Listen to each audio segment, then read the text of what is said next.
نبی کریم صلی اللہ علیہ وسلم نے روزمرہ زندگی میں اختلاف، غصہ اور دشمنی کے موقع پر جس اخلاق کا مظاہرہ فرمایا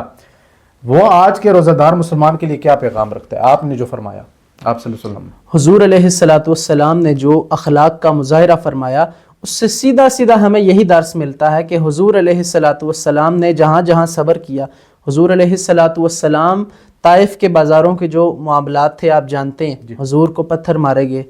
تو حضور نے اس پر بھی جبریل امین نے سزا کے متعلق کہا کہ حضور میں ان لوگوں کو سزا دوں، ان کو سامنے والے دو پہاڑوں کے درمیان مسمار کر دوں، اس کے باوجود حضور نے فرمایا نہیں، مجھے ان کی نسلوں سے ہدایت کی بو آتی۔ حضور نے ہدایت کی دعا فرمائی۔ آپ دیگر انبیاء اکرام کا،